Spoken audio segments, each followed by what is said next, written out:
और इतनी भयंकर लगी कि सहन के बाहर हो गए। लेकिन वो ब्राह्मण थे, विद्वान थे, वो जानते थे कि अशुद्ध समय में भगवान को साथ नहीं रखना चाहिए। अब जब वो ये भी याद थी बात कि अगर मैं नीचे रख दूंगा तो यही बढ़ रहा है, तो इधर उधर देखने लगे तो भगवान विष्णु एक बैजू ग्वाला बनकर वहां पर गाय चराने लगे। बुलाया, बोले भाई मुझे लोग शंका करनी है, इसको थोड़ी देर के लिए ले लो। उस ग्वाला ने जो भगवान विष्णु बन के आए थे उन्होंने कहा देखो भाई मैं ले तो लूं, लेकिन जल्दी आ जाओ क्योंकि मेरा समय हो रहा है, मुझे घर जाना है, कुछ काम देर आओगे तो मैं इसको रख के चला जाऊंगा। बोले नहीं नहीं मैं जल्दी आ जाऊंगा।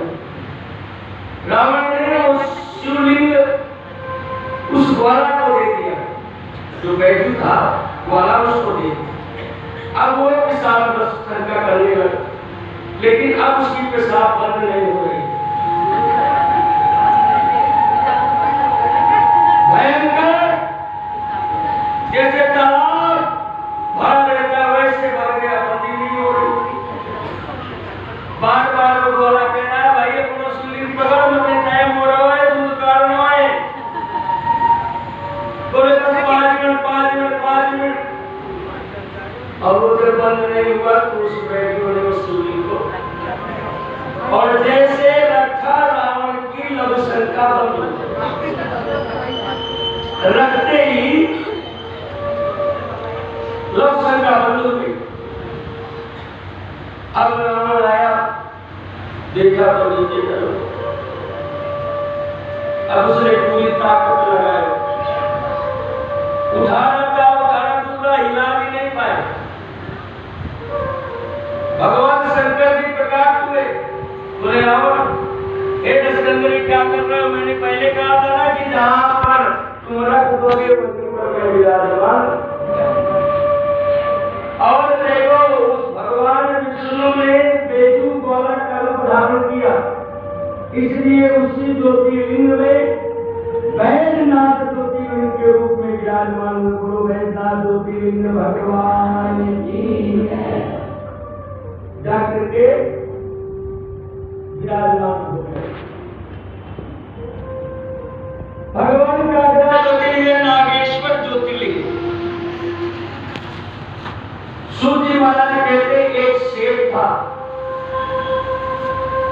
और भगवान शिव का परम प्रिय भक्त था जिसका नाम था सुप्रिया।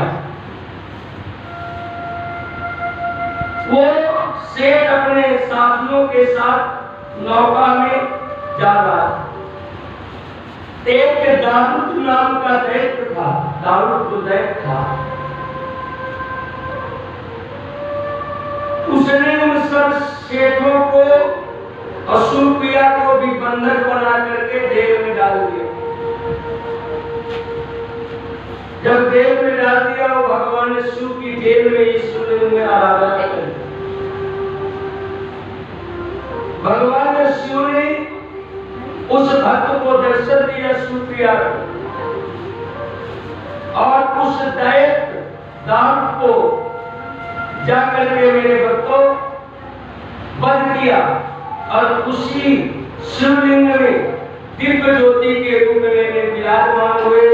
ये गुजरात में गोमती नगर में पड़ता है और जाकर के नागेश्वर ज्योतिर्लिंग के रूप में विराजमान हुए। गुरु नागेश्वर ज्योतिर्लिंग भगवान की है।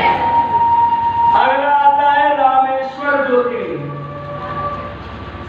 मेरे भक्तों जब भगवान समुद्र में पुल का निर्माण करवाया तो वहां पर शिवलिंग की स्थापना करना चाहते। कौन? प्रभु राम है ना, बोलो हाँ प्रभु राम। अब वहां पर किससे पूजन करवाए? ब्राह्मण तो चाहिए। ब्राह्मण के बिना कोई काम, देखो जो काम आप वो पूजा पाठ कथा सुनो, लेकिन जो ब्राह्मण के मुख से कथा सुनने का और पूजा करवाने का फल मिलता है वो स्वयं नहीं मिलता। नाई का काम नाई ही करेगा, उससे शुभ होता है। माली के हाथ के पुष्प लोगे उसका फल भगवान ज्यादा देगा। एक केवट के नाव में बैठ के निषाद की के साथ में बैठोगे उसका फल अलग मिलेगा, दूसरी जात का। क्योंकि भाई नाई का काम नाई ही करेगा। लेकिन अब लोग कहते हैं ब्राह्मण को कब पूछते हैं? जब श्राद्ध आती है। हाँ, क्योंकि आप पंडित को जी मालूम पड़ेगा तो 1 महीना पहले पुजारी को लिख ले डेट। हाँ, फलाने तारीख को जी मैंने आनो। पुजारी ने कहा ठीक है मैं दूसरे को मत हाँ कर ले है ना, लगता है ना वो सब तो ढूंढना पड़े। जन्म में भी लगे, मरण में भी लगे। और ब्राह्मण को तभी पूछे देखो जब आदमी मरे से तो पहले ब्राह्मण जिमावे से क्यों जिमावे से ऐसे नहीं पूछेंगे। क्यों जिमाएंगे कि भाई जो भूत प्रेत बनो हमारो की तो पहलो ब्राह्मण खाए वही उसी के ऊपर लगे हम बच जाए। ये इनका दिमाग है लोगों का, इसलिए ब्राह्मण को बुलावानी कौन बुलावे कि भैया पहले तुम ही खाओ, मरने का भोजन है। लेकिन ब्राह्मण जी लोग पागल नहीं, वो भी दिमाग रखता है। ब्राह्मण ज्यादा बैठते जरूर है, लेकिन साथ में जो आग लगाता है उसको भी बैठा देते हैं और कहते हैं कि जो भी भोजन परसो वहीं से शुरू करो। और ब्राह्मण बैठो रहे कि भैया पहले भोजन तू ही शुरू कर। और जब वो दाग लेने वालों आग लगाने वाला था वैसे तब बाद में ब्राह्मण वो भी जाने से कि भाई पहले तू खा देख कैसे है धर्म पूर्ण। तो अब वहां पर ब्राह्मण कौन? तो रावण, रावण से बड़ो विद्वान था।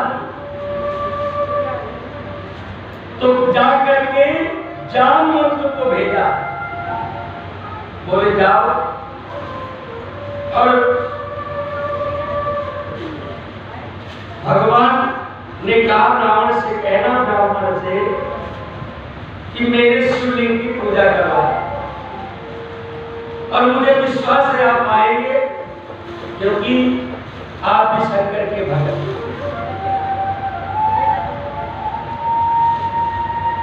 उसने कह दिया ठीक है मैं आ जाऊंगा। भगवान ने फिर संदेश पहुंचाया, ये बताइए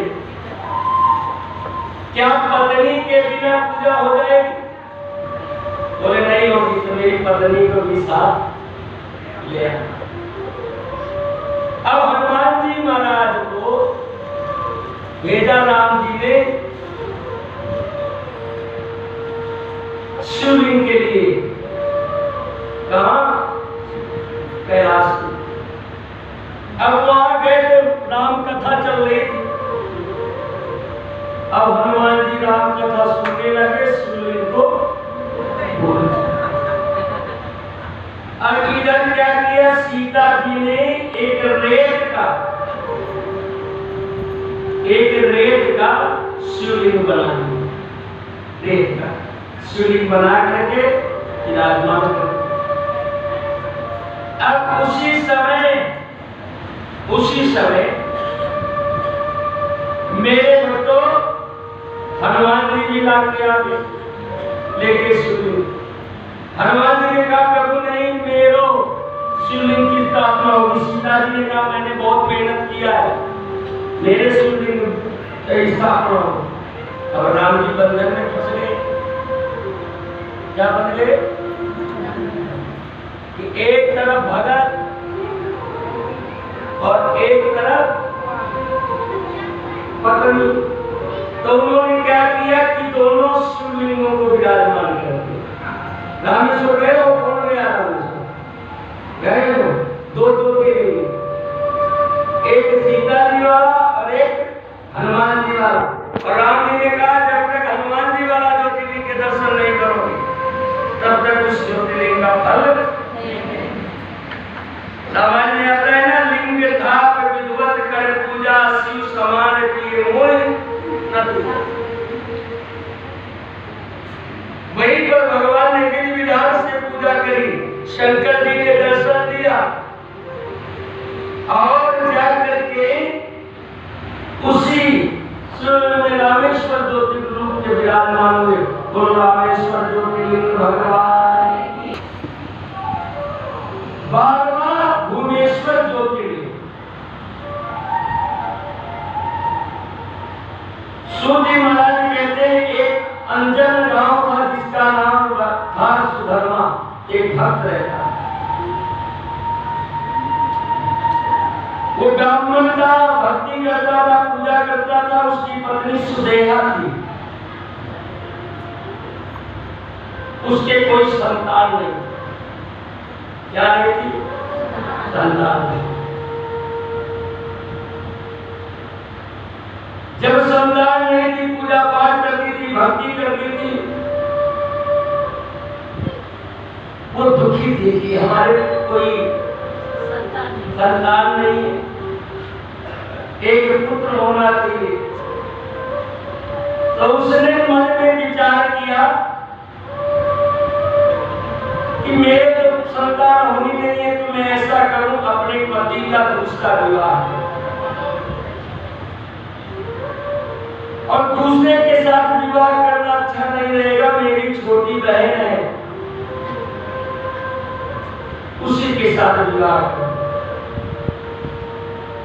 और उसने अपने पति से प्रस्ताव रखा, पति ने ना किया कि रे मुझे पुत्र न चाहिए, तुझसे प्रेम है।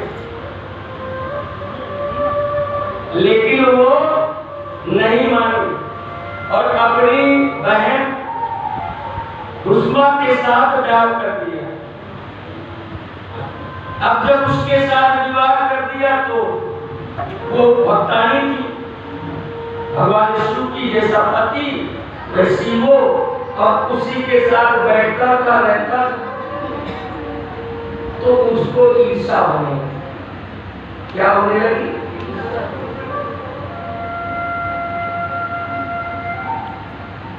जब पुत्र हो गया भगवान शिव की कृपा से,